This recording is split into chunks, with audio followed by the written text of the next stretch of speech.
Hello guys यसमा Susan reaction के छ हालको खबर। आज चाहिँ अब यो हिजो चाहिँ मैले सानो भिडियो पोस्ट गरेको थिएँ है।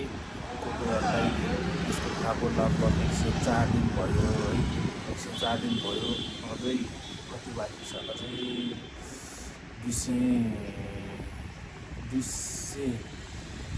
200 चान्चुन बाँकी छ है।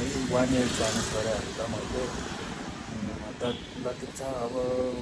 अब यो भिडियोमा चाहिँ अब हल्का कुकुरहरूलाई नै बिस्कुट खुवाएको, कसरी खुवाएको सबै देखाउने छु है गाइस। Stay tune. यो हल्का लङ भिडियोज हुनेछ है, भ्लगिङ पनि हो है। अब अस्तिदेखि सर्ट भिडियोज मात्रै राखेर डाइरेक्ट बिस्कुट खुवाएको, आज चाहिँ भिडियोज राम्रो तरिकाले देखाइन्छ है। र ठिक छ, हेरिदिनु होला, माया गरिदिनु होला। त्यसको आउँछ एकछिनमा अब मेरो विचारमा है। दिनको लगभग 3-4 प्याकेट खाइरहेको हुन्छु कुकुरहरूलाई, तर पोस्ट गर्ने चाहिँ एउटा मात्रै हो। आज चाहिँ अब खै कुरम कतिजना कुकुर आउँछ आज होइन, सबैको पोस्ट गरिन्छ यो भिडियोमा लगभग है। कतिजना कुकुर आउँछ हेरौँ है गाइस। Stay tune.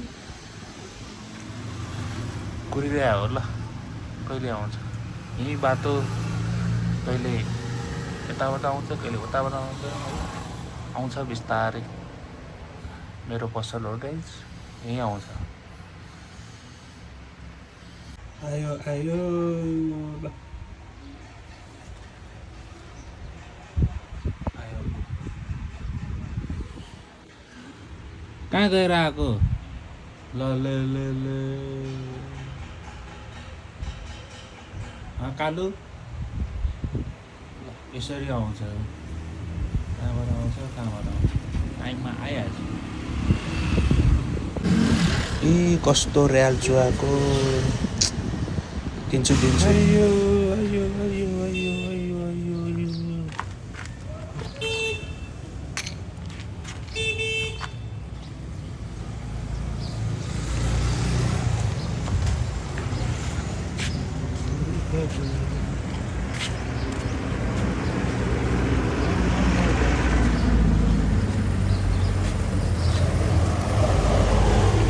कोही आउँदैन खाऊ।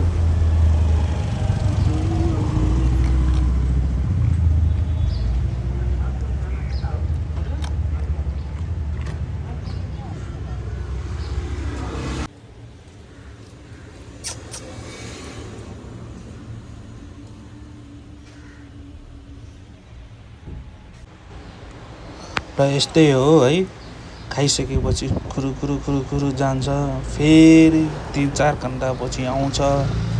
कहाँ घुमेर आउँछ अरे, जाउँ कि नजाउँ गरिरहेछ।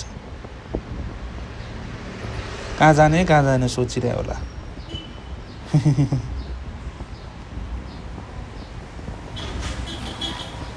हेऱ्यो लास्टमा। यति नै हो गाइस आजलाई। अब मैले देखाइसकेको छु तपाईँहरूलाई कुकुर कसरी आउँछ, कसरी खान्छ, जान्छ, सबै देखाइसकेको छु है। आजलाई यति। अर्को भिडियोमा फेरि भेटौँला है गाइस।